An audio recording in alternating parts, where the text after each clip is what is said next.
সবতীর্থ বারবার, গঙ্গাসাগর একবার।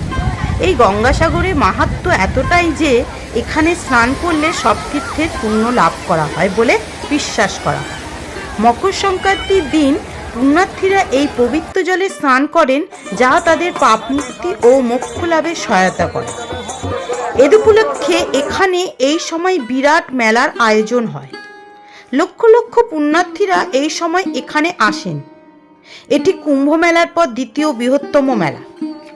নমস্কার বন্ধুরা, ভ্রমণ সাথে মিতা চ্যানেলে মিতা আপনাদের আমার নতুন ভিডিওতে আরও একবার স্বাগত জানাই। আশা করি আপনারা ভালোই আছেন, আমিও ভালো আছি। এই গঙ্গাসাগরের মাহাত্ম্য প্রত্যক্ষ করতে গঙ্গাসাগর ভ্রমণের উদ্দেশ্যে বেরিয়ে পড়লাম। আপনারা পুরো ভিডিওটি দেখবেন, তাহলেই বুঝতে পারবেন আমরা কিভাবে একদিনেই এই গঙ্গাসাগর ভ্রমণ সম্পন্ন করলাম। আমরা প্রথমেই ভোর 5:20 ধর্মতলা থেকে নামখানাগামী বাসে বেহালা চৌরাস্তা থেকে উঠে পড়ি, যেটা ধর্মতলা থেকে ভোর 5টায় তার যাত্রা শুরু করে। বাসটির ভাড়া জনপ্রতি নিয়েছিল 80 টাকা। বাসটি প্রায় 3 ঘন্টায় নামখানা দোয়ানিয়া নদীর ব্রিজের সামনে নামিয়ে দেয়।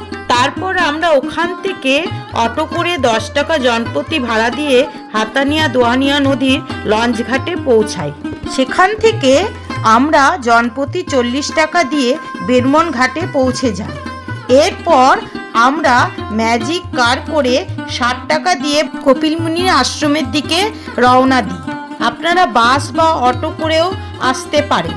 সেক্ষেত্রে বাস স্ট্যান্ডে আসতে হলে একটু এগিয়ে আসতে হবে। যদিও আমরা বেনুবন হয়ে এসেছিলাম, তবুও আপনাদের আরেকটি অন্য পথের কথা সংক্ষেপে বলে রাখি। এই গঙ্গাসাগর আপনি অন্য আরেকভাবেও আসতে পারেন, যেটা আপনি শিয়ালদা থেকে কাকদ্বীপগামী বাসে পৌঁছে যান কাকদ্বীপ। সেখান থেকে আপনি কাকদ্বীপের 8 নম্বর লঞ্চঘাটে আসুন। তারপর লঞ্চে করে কচুবেড়িয়া লঞ্চঘাট এসে আপনি ম্যাজিক কার, বাস অথবা অটো করে কপিলমুনি আশ্রমে আসতে পারেন। তবে এক্ষেত্রে লঞ্চ চলাচল জোয়ার ভাটার উপর নির্ভর করে এবং এর ভাড়াও কম। এখানে আমি আপনাদের বলে রাখি, বেনুবন ঘাট থেকে প্রথমে আমরা পৌঁছে যাই ভারত সেবাশ্রম সঙ্গে। যেহেতু আমরা একদিনের জন্য এসেছিলাম, তাই ঘর ভাড়া করিনি। এখানে অর্থাৎ ভারত সেবাশ্রম সঙ্গে আপনি আধার কার্ডের জেরক্স দেখিয়ে 500 টাকা দিয়ে ঘর ভাড়া পাবেন। ব্যবস্থাপনা ভালোই। আমরা ভারত সেবাশ্রম সর্বসাধারণের জন্য বাথরুমে গিয়ে জামাকাপড় চেঞ্জ করে গঙ্গা স্নানের উদ্দেশ্যে বের হই। অস্থায়ী পোশাক পরিবর্তনের ঘেরা জায়গায় পোশাক পরিবর্তন করি, যার জন্য আমাকে দিতে হয়েছিল 20 টাকা। তারপর গঙ্গা মাকে পুজো দিয়ে চলে আসি পুজোর ডালা কেনার জন্য। এখানে ডালা কেনার জন্য আপনার 1, 2, 3 নম্বর গেট আছে। আপনি সেখান থেকে ডালা কিনে কপিলমুনির আশ্রমে পুজো দিতে পারেন এবং এই কপিলমুনি আশ্রমে সুন্দরভাবে আমরা পুজো দিই। কপিলমুনির সাথে অন্যান্য দেবদেবী দর্শন করে বাইরে ধূপদীপ জ্বালানোর জায়গায় চলে আসি। তারপরে ধূপদীপ জ্বালিয়ে দিই। এরপর আমরা খুবই স্বল্প মূল্যে সুস্বাদু খাবার খেয়ে নিয়েছিলাম, যার মূল্য লেগেছিল 80 টাকা। এরপর আমরা 250 টাকা দিয়ে একটি টোটো ভাড়া করি।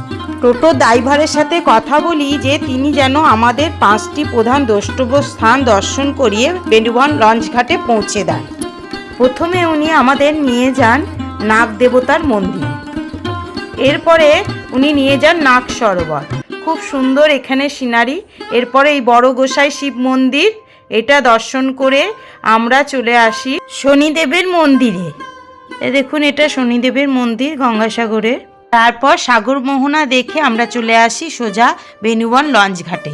এখান থেকে আমরা ফিরবো আমাদের বাড়িতে। তবে বন্ধুরা, এই তীর্থযাত্রার মাহাত্ম্যের কথা জানতে হলে আপনাদের গঙ্গাসাগরের ইতিহাস জানতে হবে। সংক্ষেপে এই ইতিহাস সম্পর্কে আপনাদের একটু বলি, শুনুন, আপনাদের ভালো লাগবে। রামচন্দ্রের পূর্বপুরুষ রাজা সগরের অশ্বমেধ যজ্ঞের ঘোড়া চুরি হওয়ার পর 60,000 পুত্র ঘোড়া খুঁজতে বের হয়। তারপর কপিলমুনির আশ্রমে ঘোড়াটি দেখতে পেয়ে কপিলমুনির প্রতি ভুল ধারণা হয় ও কপিলমুনির তপস্যায় বিঘ্ন ঘটায়। ফলত মুনি ক্রোধে তাদের ভস্ম করে দেন। সগরের বংশধর অংশুমান কপিলমুনিকে তপস্যার দ্বারা তুষ্ট করলে কপিলমুনি অশ্বটি নিয়ে যাবার সম্মতি দেন।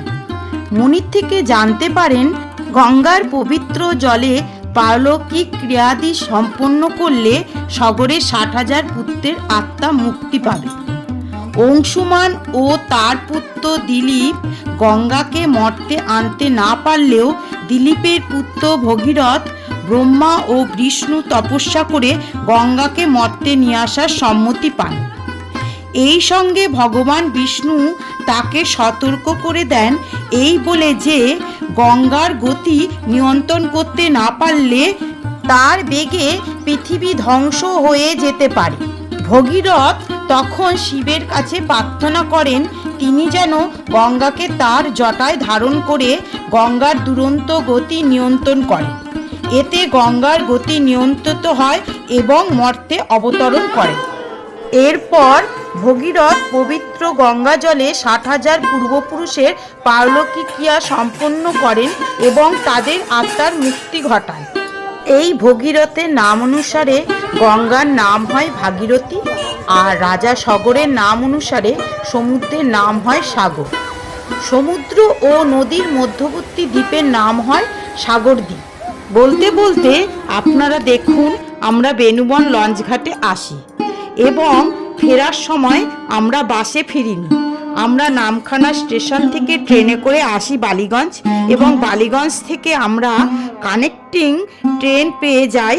সেই ট্রেনে আমরা পৌঁছে যাই মাঝেরহাট স্টেশন। তারপর অটো করে আমরা বাড়ি চলে আসি।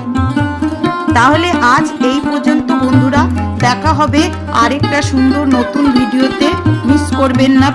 সাথে সাথে লাইক, শেয়ার ও সাবস্ক্রাইব করে আপনারা পাশে থাকবেন। এইভাবে সকলেই ভালো থাকবেন। নমস্কার।